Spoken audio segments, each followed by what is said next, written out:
Muchas gracias, Mariano. Y primero que nada, agradecer al Círculo de Arbitraje con el Estado, al CAE, por la invitación para participar en este quinto encuentro nacional de secretarios arbitrales.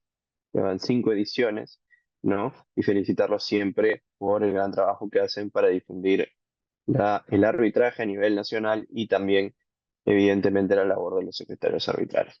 Bueno, seguiría dando loas, pero desgraciadamente el tiempo es tirano y solo tengo 10 minutos. Así que para no excedernos del tiempo, quisiera comenzar ya con el tema, que es básicamente la pregunta que se había planteado era cuáles son los retos, ¿no?, actuales del arbitraje ad hoc. Bueno, es un tema amplio, ¿no? Podríamos tratar muchos temas cuando hablamos de los restos actuales del arbitraje ad hoc. Quizá, porque hay tantos subtemas que tratar, yo quisiera enfocarme en uno en particular, dado la coyuntura actual, ¿no? De la nueva ley de contrataciones del Estado. Siempre le llamamos la nueva ley, cada vez va saliendo otra y otra y otra nueva ley, ¿no? Pero la última ley que ha salido, ¿no? Y las modificaciones y cómo esas modificaciones cambian o afectan el panorama del arbitrajeador. Y por eso me vino esta pregunta y quería centrarlo en este tema, ¿no? Es el tema de si el arbitraje institucional brinda más protección contra los actos de corrupción que el arbitraje ad hoc. Y es un reto, de repente, para el arbitraje ad hoc, acaso, demostrar eh, que es igual en ese sentido, que tiene las mismas medidas de protección que puede tener un arbitraje institucional. Y creo que esto es un tema que ya no viene de la última modificación solamente de la ley de contratación del Estado. Es un tema que se ha ido fortaleciendo la figura del arbitraje institucional en desmedro de la figura del arbitraje ad hoc. Y es un cambio que en su momento, con la anterior ley de contrataciones con el Estado, se justificó desde el punto de vista de que la ley de arbitraje fue creada para los arbitrajes entre particulares y no fue pensada como una ley apropiada para los arbitrajes entre Estado y particular, donde hubiera una entidad pública. Y que esto no permitía asegurar estas ideas de transparencia, ¿no? Estas ideas de que el Estado y que podía haber proliferación de casos de malas prácticas, como temas de corrupción, etcétera, que restaran eficacia al arbitraje como una herramienta para poder resolver las controversias en materia de contratos públicos, ¿no?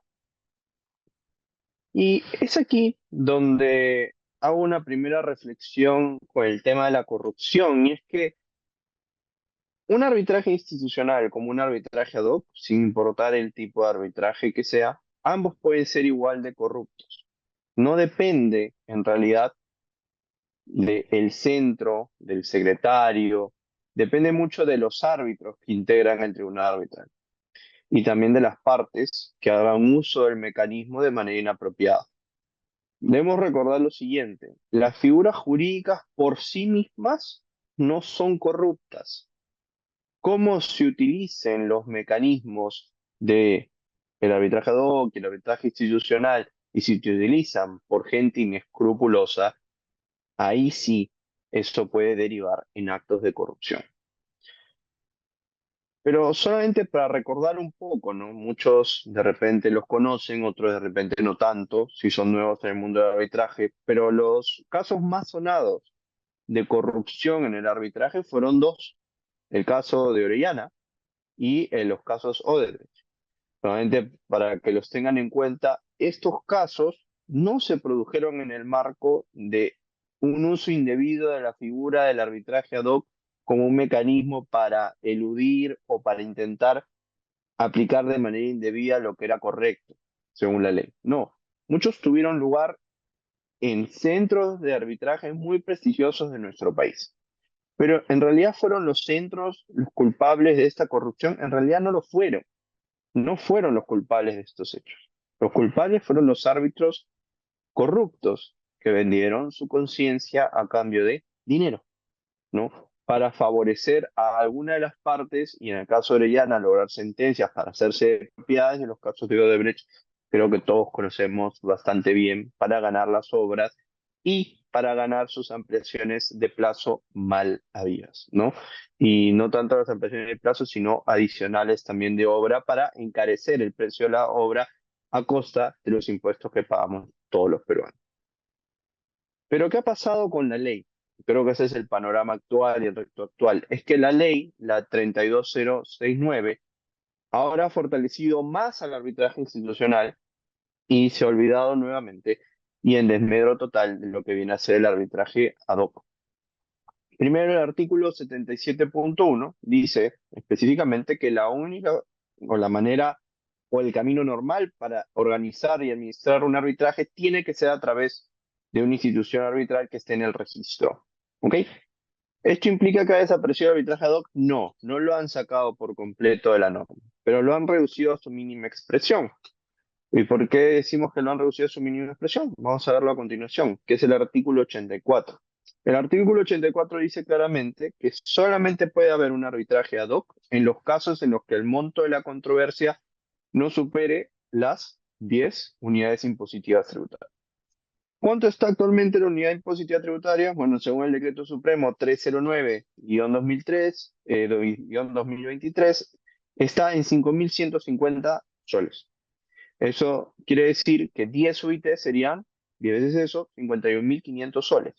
Ese es el máximo de tope de monto de la controversia sobre el que puede recaer un arbitrajeado. Eso significa que todos los contratos de mayor cuantía únicamente pueden ir a un arbitraje institucional. Y dice claramente la norma que todo pacto en contrario es nulo. Es decir, tú no puedes pactar en tu cláusula arbitral que se vaya a arbitraje ad hoc algo que supere las 10 unidades impositivas tributarias porque inmediatamente recaería en nulidad esa parte de la cláusula. El artículo 77.6, volviendo al artículo 77, probablemente el más interesante, dice que para desempeñarse como árbitro, o sea, inclusive, y esto es lo curioso, ¿no? Porque no marca las reglas del arbitraje ad hoc. Entonces, si por referencia, para poder desempeñarte como árbitro, tienes que estar como parte de las nóminas, acá no hay confirmación, como sucede en el caso de los centros. En el caso de los centros, como sabemos, ahora este mecanismo de confirmación, que si no está en la nómina, tiene que ser confirmado por el centro para que pueda participar, ¿no? Es este nuevo superpoder instaurado en la norma, que algunos centros de arbitraje ya lo practicaban, ¿no? Esta idea de yo tengo que confirmar al árbitro que tú nombras si pactaste a mí como centro de arbitraje para tu cláusula, ¿no? Pero ahora está materializado ya en la ley para todos los centros de arbitraje, ¿no? Y en las disposiciones complementarias, y creo que esto es interesante tocarlo para que veamos la dimensión de los centros de arbitraje, se habla de esta incorporación progresiva que va a haber de los centros. No se habla de que hay una lista de arbitrajes o de árbitros ad hoc o de secretarios arbitrales, se ha eliminado. Entonces es curioso de que en aras de la eficiencia haya una lista para los centros, pero no se haya pensado lo mismo para los arbitrajes ad hoc y se haya sacado a los arbitrajes ad hoc del mercado o se haya disminuido el tamaño de ese mercado a solamente 10 UITs o menos. Y en este proceso progresivo que recién va a acabar en 2026, o sea, después de un buen rato, ¿no? Todo este proceso progresivo de inscripción que debes estar en la nómina del centro de arbitraje para poder ser árbitro y participar en estas controversias. Lo interesante, y creo yo, es que actualmente, si ustedes van a la lista de los centros de arbitrajes inscritos en el RENAS, en el MINJUS, se van a encontrar 263 centros. Y yo les pregunto, ¿esos 263 centros tienen la misma calidad? Igual como sucede con cualquier secretario ad hoc, ¿no? No todos los secretarios ad hoc son iguales, no todos los árbitros son iguales. Y la pregunta es, ¿esta era la solución correcta? Limitar un camino, empoderar el otro camino, que era el de los centros de arbitraje, ¿no? Cuando todos estos centros de arbitraje que ya están inscritos, perdonen que lo diga, todos son de primera calidad, todos son de primera línea, la mejor reputación que hay. Yo creo que no. Yo creo que el problema actual no es el problema de la existencia de los arbitrajes ad hoc y que se haya limitado. Yo creo que jamás se debió limitar, como se ha hecho actualmente. Yo creo que el problema actual es estos centros sin ningún tipo de control. Ahora, valga la redundancia, yo no creo que el control deba pasar por manos del Estado. Yo no creo que el control deba pasar por un burócrata o que pase por calificaciones ISO o que pase por que alguien más diga que este centro es acreditado o porque ahora en la norma diga que va a haber una entidad que se le va a encargar que haga la calificación de los centros arbitrales y cuáles son los mejores del país. Eso lo decide el mercado. ¿Por qué tienen que tener una norma que mande ahora una persona que se va a elegir a dedo, que va a decir cuáles son los mejores centros de arbitraje del país? Una persona que antes era a dedo, que era el OCE, que marcaba la lista de todos los árbitros que podían participar y no otros. Lo único que ha habido es una transferencia de quién es el que maneja esto. Y ahora se ha pasado a los centros. ¿En desmedro de quién? De los arbitrajes ad hoc. Y no solamente de los arbitrajes ad hoc, sino de las personas que podían tener en el arbitraje, ya sea ad hoc o institucional, una herramienta y libertad de elección. La libertad de elección está más coaccionada y está más limitada. Y yo siempre soy un fiel creyente que si se limita la libertad de las personas para poder regular sus propias relaciones jurídicas, pues cada vez estamos peor. Muy bien. Y esto pasa lo mismo con las instituciones arbitrales, que son, se supone que deben ser las encargadas de controlar a los árbitros. De nuevo, lo mismo. ¿Quién es el que al final elige a qué centro de arbitraje se va a ir? En estos arbitrajes de institución que se pacta en esta cláusula, es el procurador o es el miembro de la entidad que se encarga de elaborar esas bases y ellos ponen cuál es el centro de arbitraje que hay que dirigirse. Ellos son los que tienen el control. Ellos todavía pueden poner cualquier centro de arbitraje trucho de los 263 que haya de alguno de ellos que no tenga tan buena calidad o buena reputación porque se pone de acuerdo de que le va a hacer el arbitraje a la medida para ellos ganar. Y así es. Y esa es la realidad. La situación ha mejorado un poquito, sí, cuando ya no se exige y ya no se maneja todo solo por el OCE y por esta lista de árbitros del OCE. ¿Pero realmente han mejorado algo la situación? En realidad no, porque le han quitado la libertad de elegir o de que pueda tener alguna capacidad de elección el contratista o igualdad de condiciones para elegir. Y la entidad sigue siendo la que va a poner cuál institución arbitral se dirige. Da igual, nada cambia. Y todo igual, como les digo, en desmedro de el arbitraje ad hoc, que podría ser igual un buen arbitraje ad hoc, bueno, como podría ser dirigirse a una buena institución arbitral.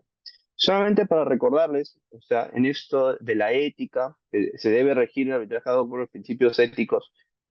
Muchos buenos secretarios arbitrales que ahora son, que fueron presidentes de instituciones arbitrales importantes en el país, comenzaron su carrera como secretarios arbitrales ad hoc.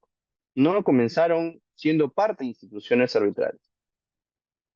Es igual de bueno ser un secretario ad hoc como ser un secretario de una institución arbitral y sirve igual de experiencia en donde quiera que estés. Y todo depende de qué, de la persona a la que se le haga el encargo, a la persona en la que el presidente confíe para que lleve ese arbitraje ad hoc porque es una persona de su confianza.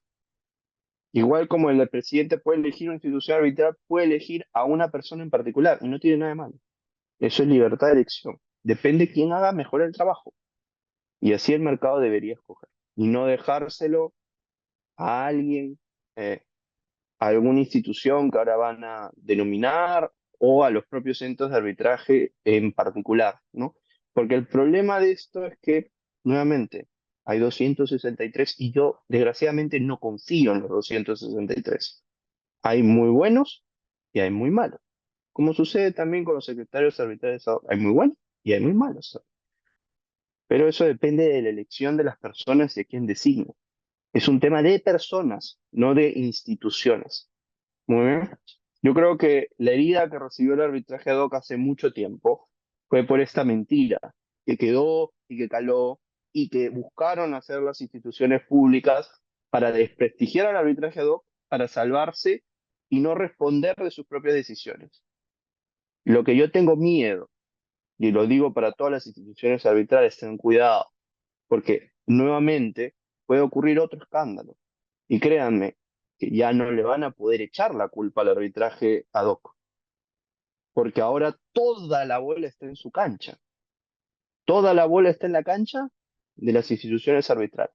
Hay que fortalecer al arbitraje en su conjunto, ¿no? No confundir al enemigo. El enemigo no está en el tipo de arbitraje que se lleve. El enemigo está en las personas que utilizan mal el arbitraje y te utilizan como una herramienta, obviamente, como pasó en el caso de Orellana, para intentar poner un montón de demandas arbitrales para hacerse con terrenos que no eran suyos, ¿no? Por las facilidades que les traía el arbitraje para inscribir los derechos de propiedad dentro del registro.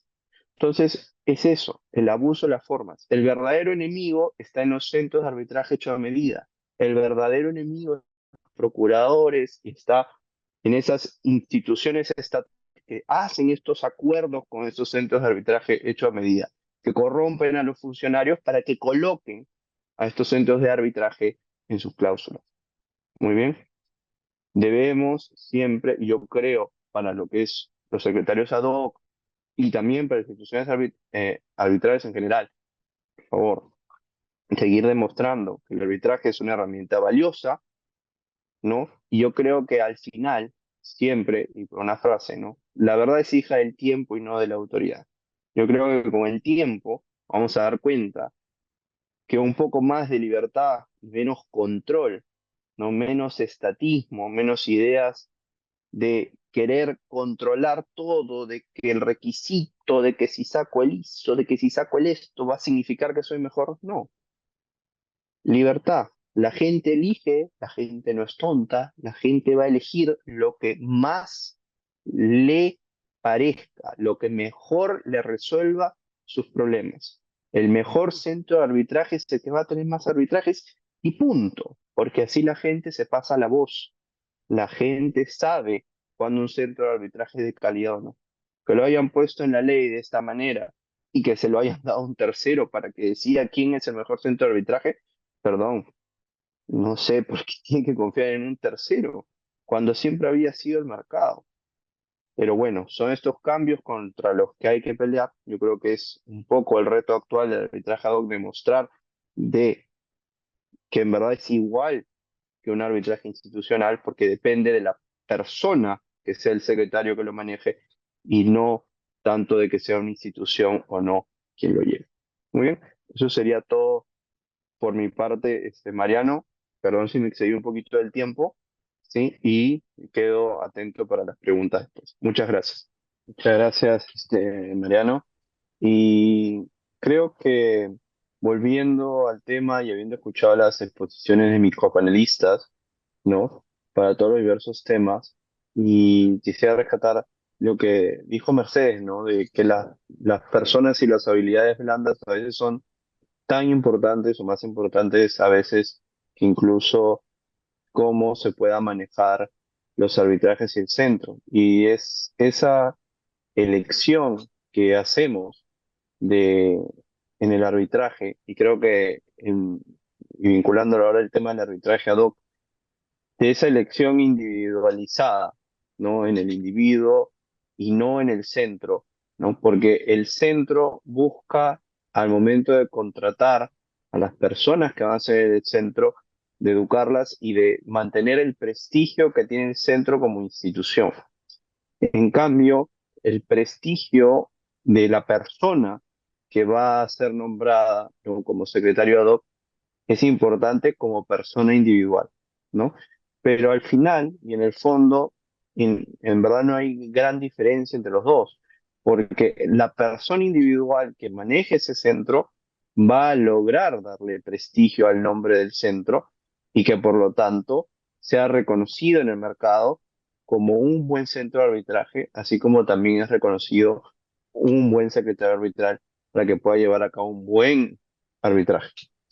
Entonces, al fin y al cabo, yo creo que es un tema de personas. Yo creo que es un tema también de la moral, es un tema que tiene que ver con los valores, que un poco vayamos llevando siempre y todos nosotros al momento de llevar a cabo los arbitrajes y que podamos impulsar a las personas que les gusta el arbitraje, que están acá, que nos están escuchando, ¿no? Secretarios arbitrales, contratistas, abogados y todos que lo más importante es que pueda haber estos cambios normativos, puede haber estos cambios que por algunas razones más o algunas razones menos nos pueden gustar o no, ¿no? Que pueden estar, digámoslo, un poco más inclinadas la balanza para alguno de los mecanismos que el otro, pero lo importante es que yo creo que con el tiempo yo espero, ¿no? Es mi esperanza, mi ilusión, que las entidades públicas se den cuenta que el verdadero problema, yo creo, parte de las personas y no del mecanismo que se usa. El mecanismo es bueno, el arbitraje es eficiente, todos sabemos de lo útil que ha sido y de lo bueno que ha sido para destrabar controversias que estarían básicamente eternizadas muchas veces en el Poder Judicial. Nadie quiere decir que no pueda tener sus problemas. Yo creo que al final el reto para el arbitraje ad hoc es demostrar, así como ha pasado con el arbitraje institucional, que es igual de eficiente y de igual de útil que lo que viene a ser un arbitraje institucional para lograr esa transparencia. Y el tema es que se elija siempre a árbitros y esforzarnos por hacer más arbitrajes de calidad, ¿no? Que nuevamente, que no haya ninguna mala voz en el mercado y un poco ir cambiando esa percepción en el mercado de lo que es el arbitraje ad hoc y de que se entienda que es igual, ¿no? Que un arbitraje institucional y otra vez volver a esa libertad de elección para las personas para que puedan elegir libremente. Yo creo que el mercado al final va a terminar eligiendo el arbitraje institucional en los centros de prestigio y en los centros que tengan buenos secretarios arbitrales, ¿no? Y va a terminar dejando de lado aquellos centros de arbitraje que sean malos, aquellos arbitrajes, secretarios ad hoc que sean malos, y hagan un mal trabajo, ¿no? Y va a terminar eligiendo a los mejores profesionales, ¿no? Bueno, eso es todo por mi parte, Mariano.